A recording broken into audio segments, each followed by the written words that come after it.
Hello and welcome to the latest Science of Sport podcast. I'm your host, Matt Solomon, and today I'm delighted to be joined by Merrick Lincoln. So Merrick is an assistant professor of exercise science and rehabilitation medicine at Saginaw Valley State University. He's also a licensed physical therapist and a strength and conditioning coach. So who better today to discuss how you can use pain scores to make sure that you're optimizing your rehab training. So without further ado, it's time to welcome Merrick onto the show. So Merrick, welcome to the Science of Sport podcast. It's a pleasure to have you here.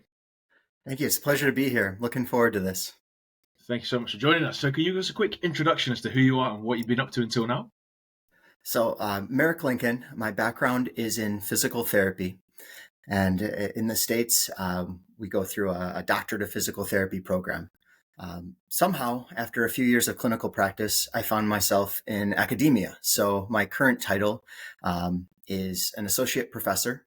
I teach in the exercise science and rehabilitation medicine programs at a kind of mid-sized school in Michigan, United States of America, called Saginaw Valley State University. And if you envision that mitten-shaped state, for those of you abroad, surrounded by these Great Lakes or inland seas, we're right at the crook of the thumb, where the thumb meets the hand. We're in the Bay region, the Great Lakes Bay region. That's where I'm located. So I maintain clinical practice in physical therapy, but I'm also able to teach and do research through the university. So I've got the best of all worlds, in my opinion. Personally, I just became a dad of twins. My twins are 8 weeks old today as of the date of recording. So that's been a major lifestyle change, but I'm loving every minute of it. And just trying to, find that work-life balance that everyone talks about. Yeah. But professionally, my interests lie in programming, specifically strength and conditioning programming and its applications to performance enhancement for athletes, whether competitive athletes or your everyday fitness athletes. Injury risk reduction, so use of strength and conditioning programming to reduce risk of injury. And on the clinical side, use of strength and conditioning interventions to rehabilitate musculoskeletal injuries or orthopedic injuries. I think that's a really nice little segue into the first part of the podcast as well. So when it comes to those different aspects, obviously you've got the strength training aspect and the rehab aspect. How do we define those things, and what's the difference between those things before we get into all the details of how they can affect each other and you can use one to improve the other? But what are they and why are they distinct from each other? All right. So strength training, 1 to 6 reps, 85% 1RM plus, right? And then rehab, 3 sets of 10, colorful rubber bands. All right. So it's obviously a joke, right?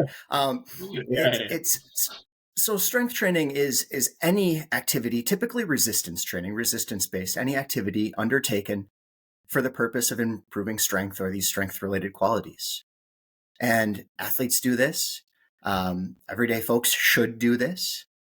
We do this a lot in rehabilitation, but strength training isn't the only component of rehabilitation. It can be a component of it, though, an important component of it. The caveat here, or the important feature of rehabilitation, is any strength training interventions are preceded by examination and diagnosis. So we're undertaking rehabilitation to address an injury. And a common feature of many injuries is pain. And Matt, I know you're a strength coach, long background in that. How often would you say an athlete on the team or in the weight room complained of pain? Is that a common occurrence in your experience? I would say if you took it across, I work with 45 athletes on a weekly basis. You've probably got 15 to 20 with some kind of small niggling injury or they're just having a moan, anything from a moan all the way through to they have a respectable injury, like I don't know, like they've just had a shoulder surgery or something. You're like, this person has pain, we get it. Or coach, I'm struggling today. And you got to go, it's okay, don't worry, just lift your legs, and then that's all better again. So anywhere between that kind of scale, yeah. Absolutely. So incredibly common. And, pain and injury it's part of the human experience, part of the experience as an athlete, right? So it's one of those things that we see every day. We have to contend with every day, and my position is that this distinction between rehabilitation and what you do in the weight room, strength training, it's kind of a false dichotomy at a certain point for certain athletes, because sometimes the best place for that athlete with some sort of musculoskeletal pain is still in the weight room. In my current interest, something that really excites me is thinking about how can we get these athletes back to the weight room as efficiently and confidently as possible. So we need to have a system in place. We need to work with our brothers and sisters in strength and conditioning, and have tools to allow us to be on the same page. So when obviously it comes to what those tools are, you've got pain, and we've just established it's pretty common. So like Matthew Ibrahim was talking about this recently, and this is obviously why we've got you onto the show. So how do we use these scales or pain monitoring tools to actually work out how much pain there is, how the athlete's perceiving that, and then of course how we can deal with the situation at hand? Yeah, so Matthew was kind enough to mention me in your recent podcast with him, and I had just spoken with his students in his athletic performance university program on a wide variety of strategies that the rehabilitation professional can use to work with strength and conditioning professionals. And one of those was these pain monitoring models. And this is by no means new, and by no means something that I developed. To my knowledge, back in the mid 90s, it stemmed from the physical therapy literature. So Dr. Thomi, I believe, was the first to publish on this back in 90s, 97. And he proposed we use this pain monitoring model to assist us in guiding rehabilitation for patellofemoral pain syndrome. So that's kind of this anterior knee pain, kind of a bucket diagnosis, not necessarily a ligament injury, not necessarily a tendinopathy, but anterior knee pain. And then really in the last several decades, a professor I believe she's at University of Delaware, Dr. Karen Gavar-Silbernagel, has really taken the lead on what I perceive to be the highest quality research in this realm. She's done several of the randomized controlled trials comparing use of these pain monitoring models to pain-free rehabilitation. That is, we have the choice of using this model that allows us to accept pain as a reality of the rehabilitation process, or of the process of exercising in the presence of injury, or we avoid pain altogether. And my interpretation of at least those randomized controlled trials is that the outcomes are at least as good or better when we implement a pain monitoring model, rather than saying, okay, we have to avoid pain altogether. And coach, if so-and-so at team practice is complaining of pain in the weight room, you got to shut it down. So I suppose I should define this pain monitoring model. So it's a set of rules. If you think about a traffic light, you have your green, yellow, and red, and you're passing through an intersection. Green means go. It's typically safe to pass through a green light. And if you envision this scale, the area on the scale is green in the areas where the athlete's reporting relatively low pain. And to quantify pain, or to report pain, at least in sports medicine fields, we commonly use an 11-point scale, 0 to 10. 0 is no pain, and 10 is usually anchored as the worst pain imaginable. So typically on these pain monitoring models, 0 to 2, that's your green territory. So in my experience, a 0 to 2, you're aware of it if it's a 1 or a 2, but it's certainly not interfering with anything. And then as we move along that scale into the yellow light territory, this is the proceed with caution.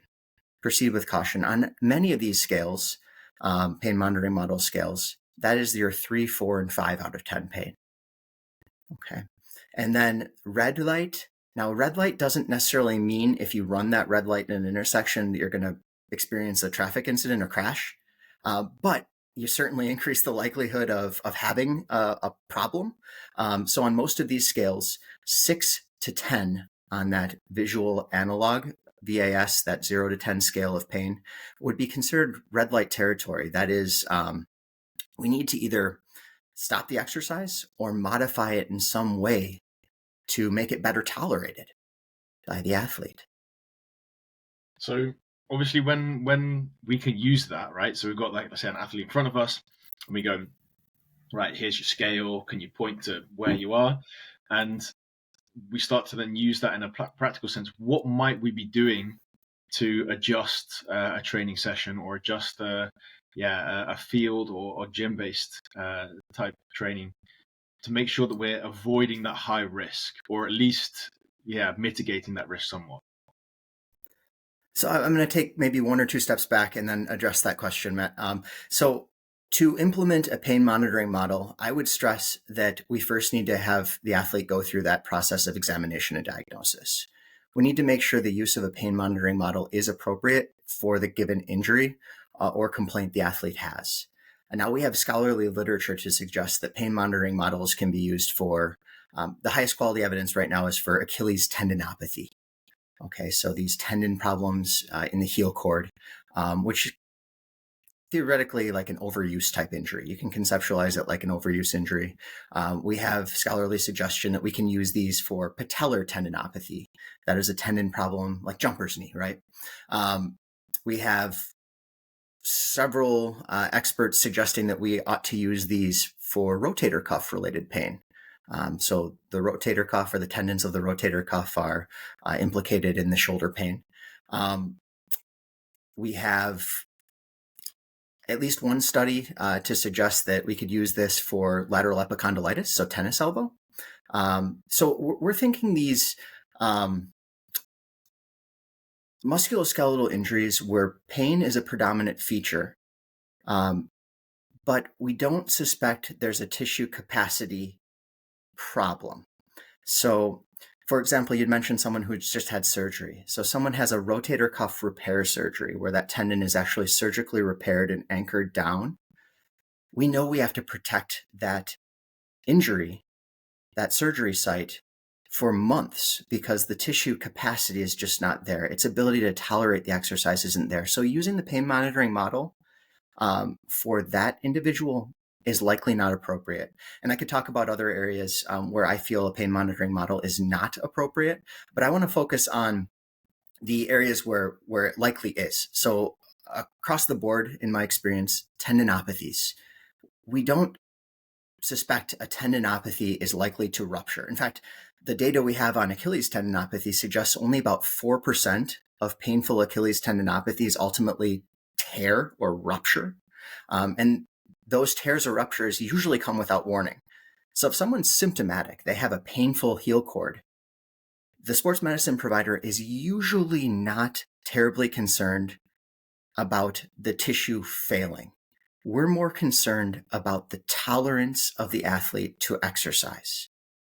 And there's actually good suggestion that rehabilitating that Achilles tendinopathy or tendon problem may require some painful exercise. So this system of pain monitoring model, if it's appropriate after identifying the severity, the irritability, the nature, the stage of the injury, if you're going to use it in conjunction with a sports medicine professional, we can use it as a powerful tool to empower the athlete, but also provide the strength and conditioning professional with some guidance. And now that ball can be kind of passed your way because strength and conditioning professionals know full well how to regress, progress exercise, and even know how to select exercises that tend to be better tolerated by athletes in pain. So Matt, you have an athlete with patellofemoral pain, anterior knee pain. I'm certain you have a handful of exercises up your sleeve, modifications to your standard, front squats that you would normally do with that team in your arsenal. So if that athlete who's using a pain monitoring model reports to you, "Hey coach, this is really killing me today. My right knee, it's a 7 out of 10." And you and the athlete both know that 7 out of 10 was defined as a high risk pain. The athlete's not tolerating that exercise today. So as the coach, you could regress that exercise in some way. That may mean changing one of the variables like the intensity, changing the load. You may change the volume, drop the volume down. You may even change the exercise altogether. You may have another idea of an exercise that's likely to be better tolerated, but still suit the training goal of that session that the front squat was serving. Yeah, absolutely. I think my first thoughts immediately go to, well, if that's going to hurt, then you do something different. So there's a whole lot of stuff you can do instead of a knee dominant, a hip dominant, for example. But when it comes to obviously combining that rehab and strength process, what are the difficulties then? Let's say you're in that situation and you've got someone with that knee pain. Like how do you then do the rehab on one side, but still get a good strength session in on the other side? Is there little tricks that you can do to make sure that we can still load or potentially adjust exercise so the rest of the body also gets the fill of strength or power work, whatever it might be?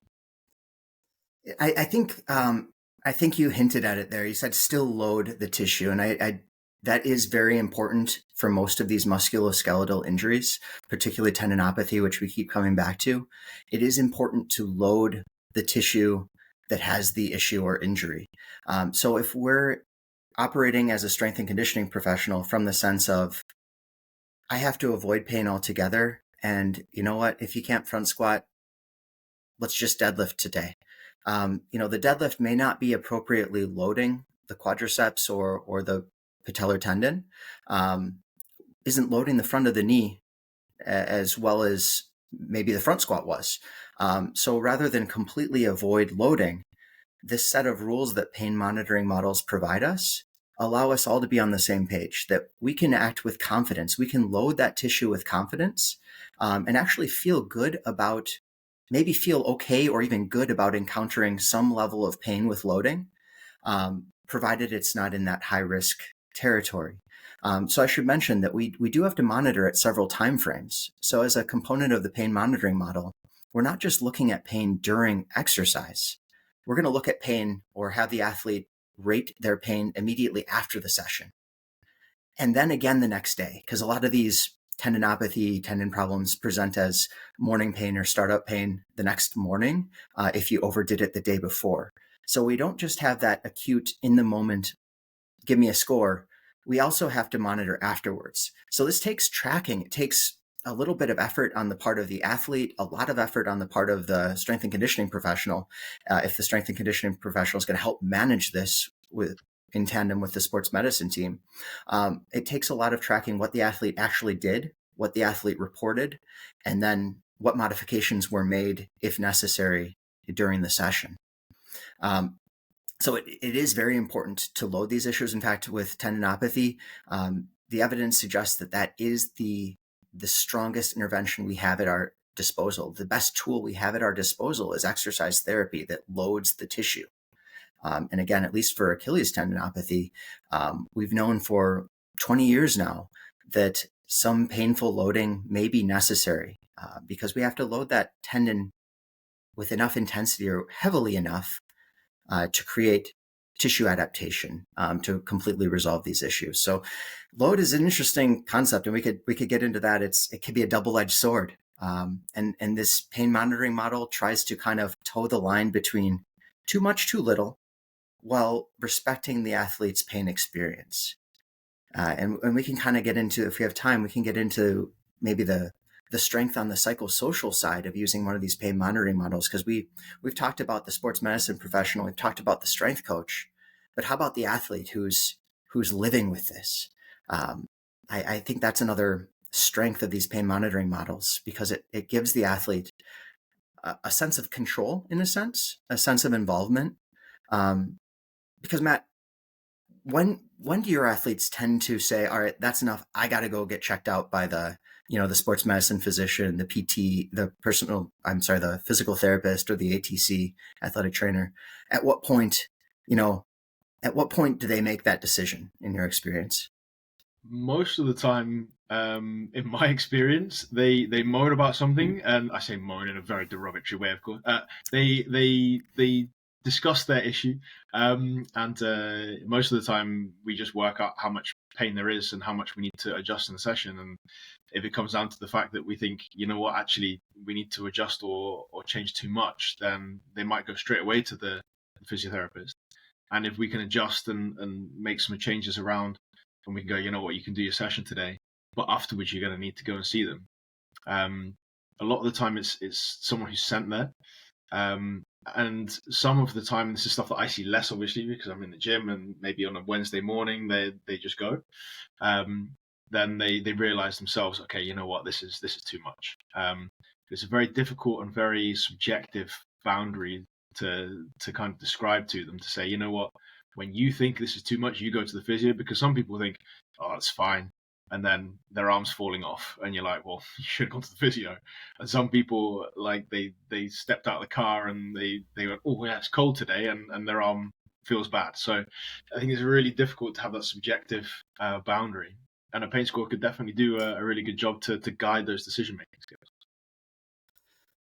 So I think you're describing the two kind of polar opposite ends of the spectrum of athletes we see. They're the no pain, no gain types, that feel like, okay, we got to push through this. And that could be maladaptive. It's certainly not a no pain, no gain scenario when we're dealing with an injury. And then on the other side of the spectrum, and I say these are two different individuals, but they could be the same individual on 2 different days, or within the context of 2 different exercises for that matter. Pain is so complex. But you've got the other side of the token, those individuals that have, high anxiety and fear about their pain that are playing a role. And maybe they haven't experienced that loss of function. They're still able to complete the reps. They're still able to attend practice and play in their games. But that fear of losing their athletic identity, having long-term damage or harm, may be the impetus for them saying, all right, I'm throwing in the towel. I need to go, I need to go to the sports medicine provider and get this checked out. So on both sides, both of those individuals, I think, or both of those kind of approaches to injury, both of those athletes need guidance. And the pain monitoring model, I think, can be a way of kind of finding a middle ground, because it isn't that, no pain, no gain. We don't want to push to the most extremes, because ultimately even the strongest athlete will cease to be able to tolerate that. And there's something to be said for the development of increased sensitivity over time and things like that. We don't always want to be pushing into the worst pain possible, but also we don't want to be living in fear if it's not necessary. So a lot of these musculoskeletal injuries, many of them that we're going to see at high frequency in sports medicine, are not the type that are likely to lead to long-term debilitating symptoms or problems. So if we can perform a thorough evaluation and diagnosis, and then explain to the athlete that, this is what's going on, and some pain during activity at this stage is expected, acceptable, and maybe even therapeutic, because it means we're barking up the right tree. So I think it can be a tool that empowers the athletes to maybe shed some of that anxiety, or shed some of those maladaptive beliefs about being tough and pushing through, even the worst possible symptoms they're having in the gym or on the field. Absolutely excellent. So when we kind of bring all this together, obviously we had different snippets from different viewpoints, which I really like. When we bring all of this together, I'm interested to hear how you would use this in a case study, right? So how do you then structure your rehab programs, and how do you then drip in this pain model alongside that? And can you give us some examples of how you would use it in changing exercises, sets, reps, that kind of stuff?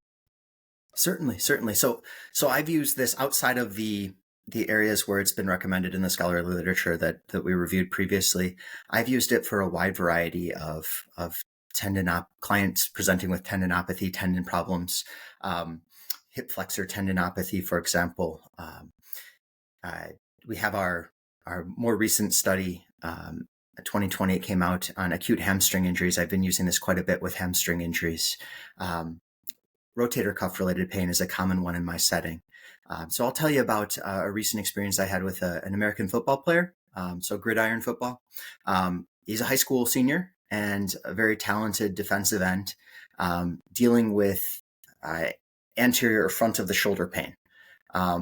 So we went through a thorough evaluation diagnosis. He presented with signs of anterior instability, which is really common in contact sport athletes, as well as the resistance training or weight training public. Basically, essentially, we may have increased forward translation of the humeral head, and that may irritate structures on the front of the shoulder. So in addition to this apprehension that he had when he put his arm up at kind of 90 degrees external rotation, and pain in that position, he had some signs of rotator cuff related pain. And it was important to him. He was just kind of coming into the preseason when I started working with him. So it was important to him to be able to play through this season, because in the United States, your senior year in athletics is very important, particularly for this individual, because he was being actively scouted by universities. So he had to play. He had to play, and he had to play well. Scholarships were on the line. And so after this evaluation, pain seemed to be the predominant feature of this injury, and I did not suspect that tissue capacity was an issue. Tissues were unlikely to fail. We just had to give this athlete strategies to cope with the pain and be able to hopefully play through the season and train through the season. So we, in rehabilitation and also in the gym, we know we have tools that we can use to modulate pain. And we went ahead and used those. So soft tissue work, joint mobilizations, in the gym, you might foam roll a painful area. You can modulate pain, and pain is not a fixed thing. It changes, and we are able to change it. So oftentimes when he was painful, he would use strategies to decrease his pain. And we did implement a pain monitoring model in more of a traditional pain monitoring model where 6, 7, 8, 9, and 10 were considered to be high risk, with the understanding that he could train with the team with likely some modifications. We found really early on that bench press was one of the weight room related movements that was really aggravating his shoulder. And that makes sense, because with anterior instability, you have your external rotation and extension that tend to be the most symptomatic positions. So we modified that exercise because it was consistently putting him either during the exercise or after the workout into that high risk range. So we switched over to a pin press, where we'd set the spotter arms or catches a bit higher off the chest. In effect, that prevented his shoulders from moving into hyperextension, and he was able to tolerate bench pressing with the rest of the team in the weight room. So we also found that a lot of the kind of plyometric type upper body activities that he was doing in practice and during games would really aggravate his shoulders as well. He had to play, and this is where the challenge is in rehabilitating an athlete who is actively playing through an injury. He had to be on the field, and it was important, obviously, for him to earn his position at university for next year. So you have very little control over an environment like a football game. I can't regress the intensity of the hits this defensive end is going to experience or what contact he's going to make on the field. So that is something we had to accept, that you probably will have to play through some high risk pain if you're going to play through this injury. But in the weight room, we removed some of the plyometric upper body plyos that he was doing. So when you're dealing with a tendon problem, maybe a rotator cuff related tendon problem, too frequent repetitions of energy storage and release through the tendon may be related to that problem. So we essentially changed the kind of repetitive plyometric stretch shortening cycle upper body plyos that he was doing with some very controlled plyometrics. And I think I saw a video of you doing these the other day. You approached a sled and performed an upper body kind of pushing ballistic exercise just by sliding this sled. So we still did power work for his upper extremity and found that he was able to tolerate these ballistic sled pushes really well. So as we're getting into the preseason and in season, it was still important to us to be able to program power exercises, but rather than doing plyometric push-ups or bench throws or repeated medicine ball throws, it was a very controlled, relatively low rep. So our kind of 4 to 6 repetitions per set, pushing this sled across the gym. And actually our sessions after any pain modification techniques that we needed to use typically began with that exercise. I like to structure my rehab sessions a lot like a strength and conditioning session whenever possible. So started with kind of the power exercise. Hopefully that gave us a bit of a potentiation effect, or at least fatigue was very low when we went into that exercise, similar to what you might do as a strength coach. Power exercises early on in the session. And then we moved into some strength-based exercises, for the upper body. I mentioned the pin presses. That was his major upper body push. We also experimented with an exercise called the squeeze press. And this one's kind of neat. You take 2 dumbbells, squeeze them together and perform a chest press or a bench press with the dumbbells. And because those dumbbells are squeezed together throughout the entire repetition, you're getting a lot of activity in the chest and potentially a little bit more co-contraction around the shoulders. And in effect, because the weights are squeezed together, you cannot bring your shoulders into hyperextension. Your shoulders never pass behind the body. So this was really well tolerated, allowed him to feel the training stimulus in his chest, just like he did with heavy bench presses. So that one was a great pushing exercise. We know there's this rotator cuff kind of bias with pushing and pulling exercises, where pulling exercises or shoulder extension exercises tend to work the anterior cuff a bit more. You see higher activation of subscapularis during rows. So we incorporated a lot of rowing, upper body pulling into his program. We did a lot of like landmine work, some bench supported work, barbell rows, or prone rows, I should say. And then we got into accessories. So similar to a strength training session in the gym, then comes his accessory work. He did lateral raises in your kind of 10 to 20 repetition range, 2 to 3 sets, pullovers. So pullovers helped him to build control through an entire arc of motion. So doing some cable pullovers, again, 2 to 3 sets, 10 to 20 reps. And then in that accessory work, and strength and conditioning professionals should feel empowered to do manual isometrics as well.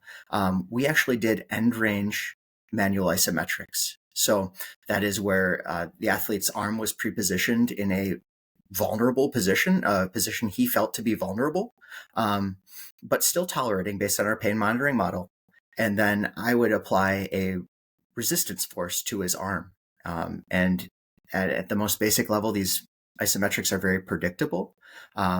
And then we could begin to make them a bit more unpredictable and move into a strategy called rhythmic stabilization, where you're performing isometrics from alternating directions.